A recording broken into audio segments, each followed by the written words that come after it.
I think what you're talking about, that's like a left-wing idea. That's not like an idea that's inherent to the philosophy of liberalism. Do you want to debate it, Sitch? As soon as people get luxury time, they start to think of like the deep, just scary questions about like the nature and reality of life. That's all. And people just have a lot more luxury time nowadays.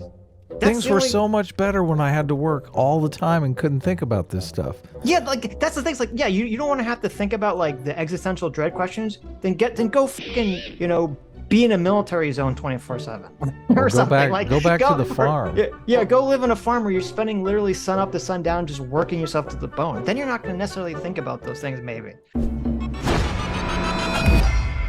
I've always kind of seen my like debating is probably my weak suit, because I'm more of like a reading and writing kind of guy and not like an on the fly. I've definitely I've had arguments with Sargon over the years where I've just been like walloped, and it's been less on facts and more on rhetoric.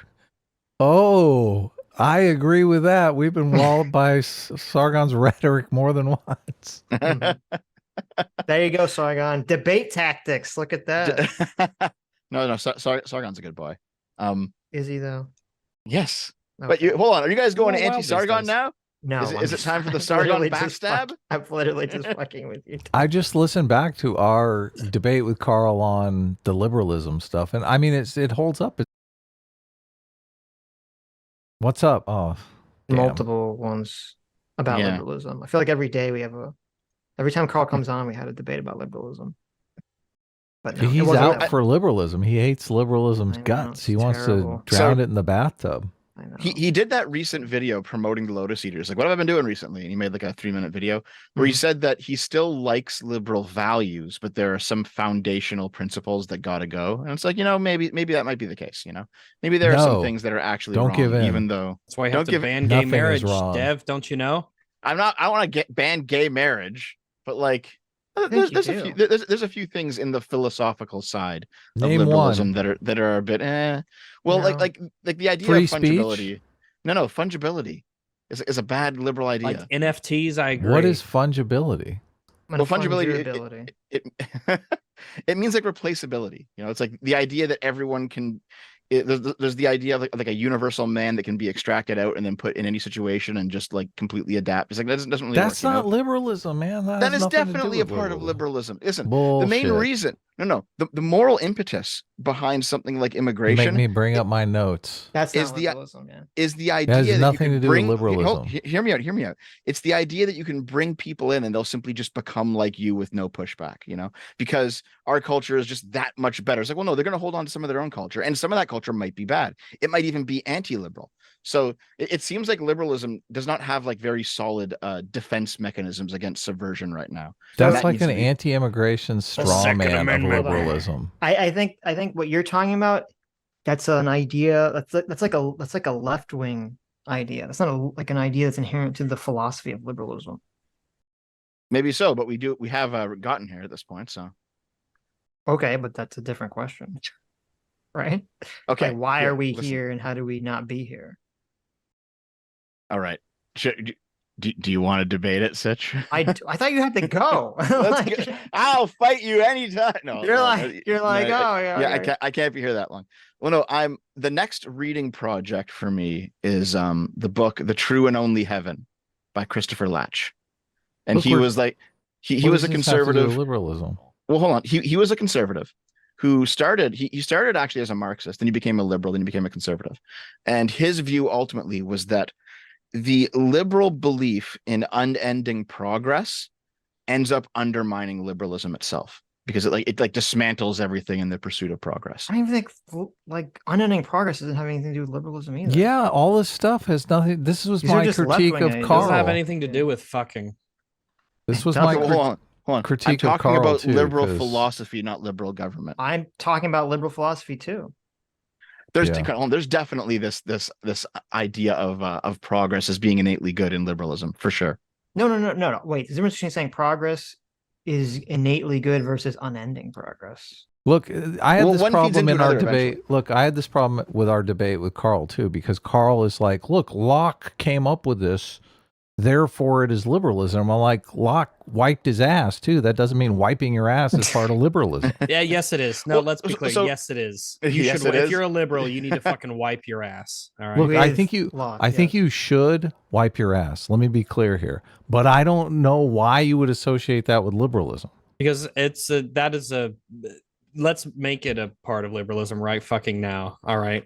Yeah, wash your ass. Wash your ass. This is a core tenet of liberalism. If you don't wash your ass, Look, then you the ain't point, liberal. the point This is how we can stands. finally fix India, guys. The point stands. Just because my Locke, someone who you classify as a liberal and was a liberal philosopher, did it, doesn't mean it's part of liberalism. Liberalism is a set of values and ideas and institutions, but you can't just come in and say, "Oh, some liberal that I plucked out of history thought this thing, and therefore I'm pinning it on liberalism." See, Adam, I actually agree with you, and that's probably the best argument against this point of view. It's the idea that even though a liberal writer might have written this at some point in time, there have been future liberal writers who have critiqued that. And also, liberalism is not just a set of political theories; it's also a practical political reality True. that we are Yes. living in. And Yes. when the theory doesn't line up with the reality, you have to take a look at that and be like, well, okay, what like how should we define liberalism now? Because we've tried certain tenets of it that haven't necessarily worked out that great. And so Yeah. I think that's why we have like neoliberalism, right? Well, It's this like, is okay, what we I changed kept- some things. This is what I kept trying to do with Carl. I kept saying, look, I came up in our debate, I came up with 6 proposals. I think that basically encompass all the ideas that are liberalism. I've added some to that sense because, obviously we're constantly talking about this, and other people say things like, well, isn't the consent of the governed, kind of part of liberalism? And I think, yeah, it probably is part of liberalism. Maybe we should put that in there. Yeah, fair enough. I mean, I pretty much like I think this is actually the proper pushback on, let's say, Sargon's ideas Right. when he says, well, But this the is what thing that you just liberalism said, originally meant. And it's like, well, it doesn't necessarily matter. look, what they the originally thing, meant. and this is my critique of what Carl is doing too, because he keeps trying to put these things in that bunch of things that don't belong. Like you just said, this idea that human beings are culturally interchangeable. No one's ever tried to put that in the bag. Like, I think liberalism wants to have a certain amount of tolerance for different beliefs, but I don't think a liberal believes that tolerance is infinite. Like, Well, I guess the question then is, how come it has been the case that historically each generation of liberals ends up being more tolerant and more permissive than the previous generation, even sometimes to its own detriment? Look, I'm not sure that that's the case. It seems like there is some kind of ebb and flow between individualism and less individualism in society. Well, sure, but like here, let me put it this way. Liberals, let's say 20 years ago, were talking very frank and very openly about how you can't just have unfettered illegal immigration and how people need to be sent back. You talk to a random liberal nowadays, they'll tell you that asking the illegals to be sent back is now racist. What happened in those 20 years? Yeah, but that has nothing to do with liberalism. all yeah. those talk. No. Okay, That's okay, very it simple. hasn't- I have the very simple answer to that. It's because go ahead. all of a sudden people started looking at demographics in terms of voting, and they're saying, hey, all these white people are voting for Republicans, and all these non-white people are voting for Democrats. It's therefore just better for me as a Democrat to be in favor of more immigration, so I win more elections. And then they sell that and they say, The hey, great it's racist to be replacement against theory. immigration. And then a bunch of people say, oh my God, it's racist to be against immigration. They just eat it up. No. Because they're Yeah, told this by the They thought can't. leader. They can't just come out and say, "Listen, we're going to win more elections if we let all these immigrants." I mean, they know. They know. It's not. It's like the most open secret of all This time. is racist. Right. Sitch, So- you're racist. No, I know what you mean. I know what you mean. Right. The thing is, though, is That's that what's like happening. even though like you can describe the mechanism accurately, but Yeah. nonetheless, if you talk to, let's say, a liberal who's like 10 years younger than us right now, he Yeah. is more likely to say the statement, sending back the illegals is racist. You're doing the thing again. You're doing the thing. You're what's the saying thing? because a liberal believes this, that means it's liberalism. You can't Okay. do that. Well, wait. how many liberals have to believe it before it becomes, the current Wait. iteration of liberalism? Why did for I don't know 40 to 50 How many years, liberals wipe their ass? wait. 100%. Because if they don't, they're not a Wait. liberal. Still Why- doesn't make it part For of it. Go 40 ahead, to Sitch. 50 years, okay, to be conservative meant, oh my God, we need free market solutions to everything. We need to be pro-warmongers. We need to let the corporations do whatever they want. We need to unlock the power of business. And now that gets you labeled a fake Republican. You're a rhino if you believe all that shit. So explain, how does this all work if there's just this one unidirectional thing for politics? Well, I don't think it's unidirectional. I do think that just these Well, labels no, but that change was the over question time. you asked. You said, why is everything getting more progressive? I don't necessarily know. I don't know why it's getting more progressive, but it does seem to be. Yeah. Like, I don't know, man. No, but I can't answer that question. Okay. Well, I'm just saying, yeah. I am observing it as getting more progressive over, let's say, the past 100 years, but I think don't humans necessarily in know general why. get more. So progress, like the left is, as I've always characterized it, and is just about change, essentially at the end of the day. And as our society changes more because our environment changes more and more, things are going to go more and more in the direction of change. I just think it's a very simplistic answer to the question. Well, yeah, but I mean, it's change in one political direction. Like no one is advocating for a change back to monkey, you know? Well, what do you mean? There's a bunch of people that are advocating for that exactly. Okay, no one mainstream. Like, you know what I mean, right? Like, is it actually That's because it's not a change. That's a regression. regression is change. No. Change. Stop. So the left is basically views that all of our existing problems exist because of our current systems and hierarchies. And so we need to change and try something new or different or outside of the current paradigm to succeed. And the right has the opposite view. They view all of our problems come from changing away from current traditions and systems and hierarchies that brought us something good. And so, Well, yeah, but I mean, right. previous So when you paradigms look at, are still changes, though. but okay, you're getting too bogged down in like word thinking and not the concept that I'm talking about. Okay. The right looks at it like our current traditions and traditional systems are the answer, and anything that degrades away from them or deviates away from the traditional wisdom of the ancestors is bad. Okay. And that's what creates all of our problems. And the left has the opposite approach. They say, hey, all of our problems come from living to the wisdom of our ancestors, or listening to the wisdom of our ancestors. And so we need to change and do something that's outside of that wisdom, outside of that traditional way of thinking. Yes. Right. So the left is moving more and more away from the traditional origins. Yeah. That's the thing. That is the unidirectional belief of progress. Right. That's the unending progress. Right. As every generation moves further and further away from that traditional wisdom, that is what the unlimited progress is. Yeah, but that will happen unlimitedly. There's two issues here. The first thing is survivor's bias. Okay. And that's that people ignore people who all wipe their ass survive. Exactly. People ignore all the traditional aspects of our society that don't change because they become invisible to them. Like a good one until very recently, or even still recently, is still the adherence to the idea that like you want to have a 2-parent household, right? Traditional wisdom, right? Getting married is going to make you happy, right? There's a lot of traditional wisdom in ideas that have just existed for so long that we become invisible to us, and it's only when they become challenged that you're like, oh my God, we're challenging this traditional wisdom, right?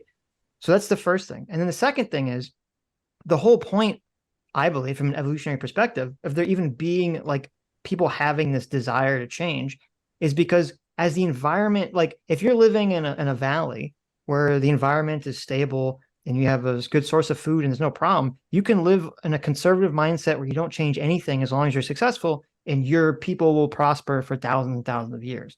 And it's only when some environmental shift occurs, the environment changes, that suddenly the conservative wisdom leads you to die, because you needed to change and adapt to the situation and you didn't. And we're living in this time period, especially right now, but we've been living it for 1,000 years, where technology is changing rapidly, which means our environment keeps changing rapidly. So obviously, as long as things are changing, it's going to lead more into the left-wing mindset of, well, we need to change to fit our philosophy to whatever the environment is changing around us. And that all makes sense. Yeah. I think your first point was just kind of restating what I was thinking in different words. Wow. Because what you were describing sounds a lot like the unlimited progress. Because even then, when you say unlimited progress, you're putting like a negative spin on just survivor's bias, which is just reality. Kinda and kinda not. I got to think about it a bit more. I haven't thought of it in terms of survivor's bias yet. It's just been like there's this feeling on the right and it's not unfounded that with all of the change, we've lost some important things, and Of that course. people are starting to feel it now. Yeah, With I a don't lot of like the disagree with that. nihilism and things Right. like that. And so there's lots of right wing, let's say right wing thinkers, right wing books, right wing writers who are trying to figure out what has been lost and how to get it back. And they're Right. doing it outside of a progressive framework, which I think is But valuable. here's the problem. Since those are people that just, I would argue, probably naturally have right-wing moral intuitions. And so their intuition tells them the past has the answer. They don't know that. They just intuitively believe the past has the answer. And so then they're kind of post hoc justifying it to like try to confirm their bias. Well, Because and they're disgruntled by their present circumstances. yeah, of course. Because if you look back, like, fuck, you go read any fucking person from any back in the day, they're all complaining about the same fucking thing that everyone's complaining about now. Oh, the kids today, they don't have any respect for tradition. They're all just, we need to go back to like fucking the ancient Greeks are like the kids today. We need to go back to the ancient fucking traditions. All these kids with their newfangled ideas making everything terrible. And people saying, Gotta be oh, Greek straight, guys. yeah, exactly. Ooh. Or like, oh, I feel like, this fucking, you could dig up a million things from Rome or Greece or fucking Egyptians talking about like, what is the reason of life? I feel all this existential dread in my life, blah, blah, blah, blah, blah. Like, people always had these thoughts forever. The only time people didn't have these thoughts was when they were working so hard to survive that they didn't have time to think of these things. As soon as people get luxury time, they start to think of like the deep, just scary questions about like the nature and reality of life. That's all. And people just have a lot more luxury time nowadays. Things were so much better when I had to work all the time and couldn't think about this stuff. Yeah, like that's the thing. It's like, yeah, you don't want to have to think about like the existential dread questions. Then go fucking, be in a military zone 24/7 or something. Go back to the farm. Go live in a farm where you're spending literally sun up to sundown just working yourself to the bone. Then you're not going to necessarily think about those things. Maybe like it's just. I agree with you, but like there's the conservatives have been ringing the alarm bell on the opposite problem, right? The Coombe machine problem, where you're just engaging in constant pleasure all day. That's completely meaningless. Which is true. There's nothing wrong. That is true. That is a completely true critique. Yeah. Yeah, and like I know, Adam, you just said something like you just said it and I already fucking forgot it. My God, maybe I need to go to bed. That's okay. Go to bed. It was something like oh man, wasn't it better when I had to fucking work all day? And it was like, and there's there's some truth to that, but also if you have like no meaningful work to do, it's just as bad. People definitely fall into depression when they feel like they're just useless. Well, that's another thing too, because I'm sure, humans obviously evolved to work for food production specifically. So I would imagine that even if you were like a farmer back in the day, that might bring, watching something grow probably hit you psychologically much different than working in a factory. This is why gardening is so damn enjoyable, even though like, yeah, it seems ridiculous, but you go out in the yard and you've like plant some things and you watch them. It's like exciting. Sure. No, it is actually. Yeah. You're creating, you're putting something out. Humans are wired to like, like the little baby who like they'll build up the little blocks and they'll knock it down and they'll laugh like hysterically. Yeah. It's because they're enacting physical change in their environment in some dramatic way. And humans are wired to enjoy that. And when you talk about planting, that's essentially what you're doing. Yeah. You're creating this change in your physical environment that's very visible. How many trees have you grown from seeds, Sitch? 0. You got to do it. It's so gratifying. 0. Trees get big. We've done a bunch of planting things for Boy Scouts, but I never followed up. Well, go back and visit one of those trees and just marvel. You're like, oh my God, I planted this when I was a child. Look at it now. If he didn't plant it as a child, though, it doesn't count. Too late for that. That ship is sailed. I did the same thing, Sitch. You have like it's got a little planter gun that's like a tree loaded in it, and you like fire it into the ground. Remember those? No, I have no clue. I know what you're talking about. Those are badass. Oh, really? You had a planter gun in Boy Scouts? Yeah, it was like this metal chamber. Yeah. And you would there'd be like a tray full of like little saplings. Yeah. And you'd load it into the thing, and then you'd like stick it to the ground and go poof. And it would like force it into the ground. We never used. You guys didn't use those? No, we had an old fashioned dig a hole. You had to use like a weak. Hold on. You had to use like just like a shovel and. Yes. Boring. Yes, Hold on. Let me see Builds if I can show character. it to you. that sounds awesome. No, I found it. Hold on, I'll okay. give you a picture of it real quick. Look at this. Wait, get out of the way, Dave Rubin. Okay. Are we going to finish this video, Sitch? We'll Just finish Look, it. out of look at this thing. curiosity. Look at Oh, this that thing. I know. Yeah, Yeah. that's we have had that thing. Oh, I don't okay, think of that so as like a tree gun. I think that's like the little like It's- the tree pole. it's Okay. definitely a true. Okay, maybe there's like another version of it. Like what the fuck? Okay, anyway, no. Yeah. Basically, inside the cylinder, Yes, you put like a little yes, yes. sapling with like Yeah, a yeah, like yeah, a plug of dirt, Right, and then right. you stick it in the ground, and then it goes. Doop. I was envisioning like some giant that was like putting like half-grown trees into the ground. I was like, what is like, oh, that sounds Like amazing. 20-foot trees. Yeah, I was like, what? I was like, what are you talking about? No, Yeah, no, no, I'm no, not talking okay, about that. Yeah. Okay. Okay, well, sorry for derailing so much. No but it's always problem. nice talking to you guys. Always nice Yeah, talking to you. thanks. Take care, man. Have a good day. Hi, you just listened to a clip from the Sitch and Adams show. If you like what you heard, you can listen to our live show right here on this channel on Sunday, starting at 1 p.m. Pacific, 4 p.m. Eastern. And if you want, you can super chat us. We read $20 and up super chats on the show and then do a follow-up stream on the following Tuesday where we read the rest of the unread super chats and interact with fans of the show. Subscribe to this channel right here to listen to the live show or to listen to more of our awesome clips.